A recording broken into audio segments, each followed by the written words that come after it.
The Lantern Keeper. In a quiet village nestled between two rolling hills and a silver river, there lived an old man named Eli. Eli was known by everyone as the Lantern Keeper. Every evening, just as the sun dipped behind the hills, Eli would light the lanterns that lined the cobbled streets of the village. These lanterns were not ordinary ones, they were old, made of iron and glass, with small engravings of stars, moons, and tiny birds on each panel. When lit, the lanterns glowed not with ordinary fire but with a soft, golden light that seemed to hum gently, almost like a lullaby. Nobody knew where Eli had come from. He had simply appeared one day, years ago, when the village was still shrouded in fog and sadness. At that time, people had forgotten how to smile, how to hope, how to dream. But then came Eli, and with him, the lanterns. The first night he lit them, a curious thing happened. A child who hadn't spoken in weeks laughed softly. An old woman who always walked with a frown smiled faintly as she passed under the warm light. A young man who was about to leave the village to seek a better life far away decided to stay one more day. And slowly, as days turned to months and years, the village changed. Eli never spoke much, but he always had a kind look in his eyes. He moved slowly but gracefully, and every evening, he would walk through the village with his lantern pole, lighting one lantern after another, never missing a single one. One winter, a curious little girl named Lila approached Eli while he was lighting the lantern in front of her house. "Mr. Eli," she said, holding a warm cup of tea her mother had given her, "why do you light the lanterns every night?" Eli looked at her and smiled. "Because light," he said softly, "reminds us we're never truly alone." Lila blinked. "But we have lights in our homes now, and even lamps in the square." Eli nodded. "Those are bright.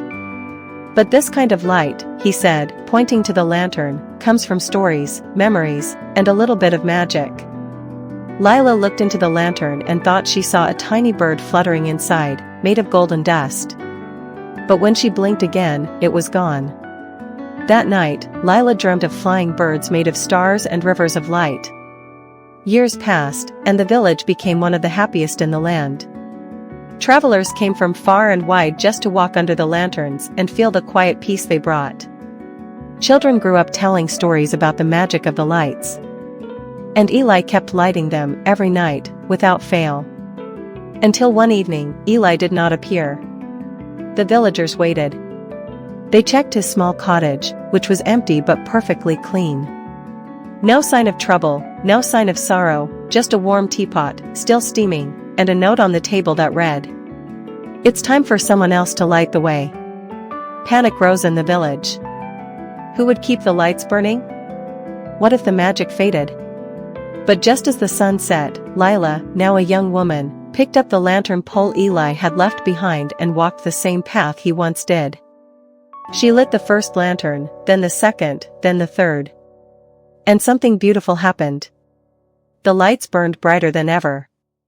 The engravings on the lanterns shimmered. And for a brief moment, the villagers saw a golden figure walking beside Lila, tall, kind-eyed, with a smile that felt like home. Eli was gone, but he was never truly gone. Because the light he shared wasn't just fire, it was love, hope, and the courage to keep going, even when the night feels long. From that day on, Lila became the new lantern keeper. And every evening, as she lit the lights, she whispered Eli's words to herself. "Light reminds us we're never truly alone." And under that golden glow, the village continued to dream, to laugh, and to sleep peacefully, knowing that even in the darkest night, someone, somewhere, would always be there to light the way.